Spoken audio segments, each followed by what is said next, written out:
Halo semuanya, perkenalkan nama saya Dionysius Tegar Cahyadi. Saya dari kelas 11 Teknik Instalasi Tenaga Listrik 2. Pada kesempatan kali ini, saya ingin mempresentasikan atau menjelaskan tentang instalasi rumah sederhana.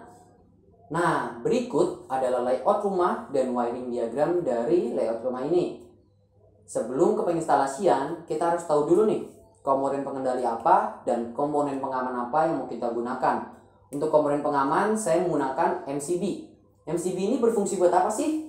Nah, MCB ini berfungsi sebagai pengaman rangkaian instalasi rumah. Contohnya rumah kalian tiba-tiba mati lampu atau ngejepret, kalian bisa nyebutnya atau ngetrip. Nah, pelakunya ini adalah MCB. Kok bisa sih ngejepret atau ngetrip gitu? Arusnya tiba-tiba terputus.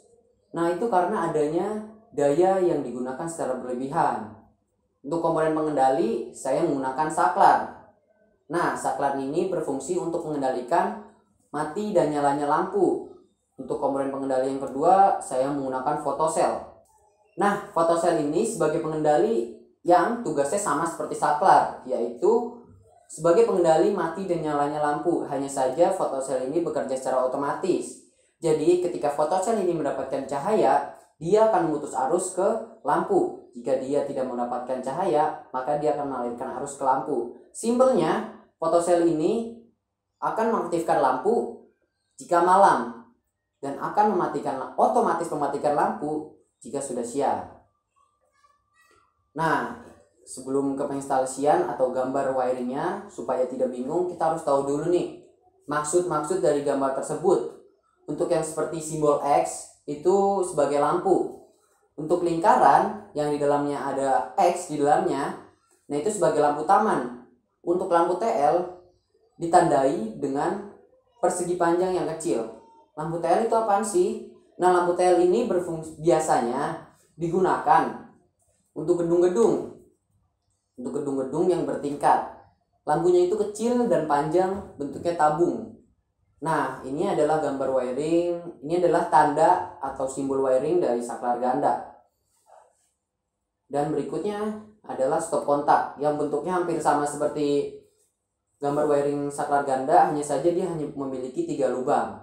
Untuk kWh meter itu adalah sebagai penghitung penggunaan listrik, yang outputnya itu ada keluar kabel fasa, kabel netral, dan kabel ground. Yang ketujuh adalah relay. Relay itu ditandai dengan persegi panjang yang di atasnya ada bentuk 4 persegi dan 1 persegi. Untuk fotosel bentuknya hampir sama seperti relay, hanya saja dia ditandai dengan 3 bentuk persegi. Untuk kabel fasa ditandai dengan garis berwarna hitam, kabel netral ditandai dengan garis berwarna biru, dan kabel ground ditandai dengan garis berwarna merah. Nah, ini adalah wiring diagram dari keseluruhan layout rumah ini. Untuk lebih jelasnya, next. Nah, ini adalah wiring diagram dari bagian depan. Untuk bagian depan ini adalah ada 3 lampu TL, 2 lampu taman, dan 2 lampu biasa. Nah, lampu taman ini dia akan otomatis mati dan otomatis nyala. Jadi ketika dia sudah siang hari, maka dia lampu taman akan otomatis mati. Dan jika sudah malam hari, dia akan otomatis nyala. Nah, untuk lampu TL dan lampu biasanya ini dikendalikan secara manual menggunakan saklar. Next. Nah, ini adalah wiring diagram dari instalasi di ruangan. Di sini ada 2 kamar, ada bagian tengah, dan juga ada toilet. Untuk kamar saya menggunakan 4 lampu, kamar 1 dan kamar 2 sama, dan ada juga 2 stop kontak. Kok 2 sih? Nah, satunya itu mungkin aja kalian bisa memasang AC, seperti itu. Nah, untuk bagian tengah saya menggunakan 8 lampu, karena sesuai dengan perhitungan cukup menggunakan 8 lampu. Untuk toilet cukup menggunakan 1, dan depannya toilet itu maksudnya itu adalah dapur. Di situ kenapa sih banyak banget stop kontak? Nah, karena biasanya peralatan dapur itu sekarang sudah menggunakan listrik, contohnya blender, kulkas, dan lain-lain. Oke, next.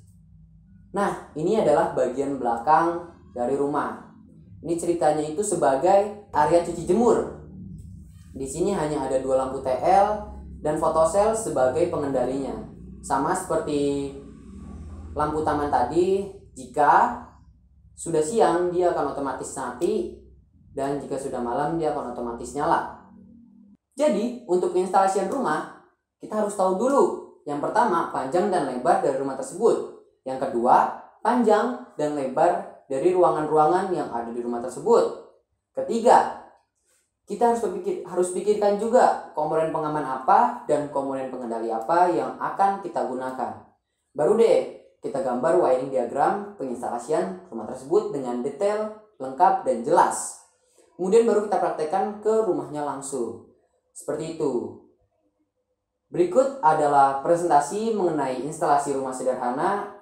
Mohon maaf jika ada salah kata. Terima kasih.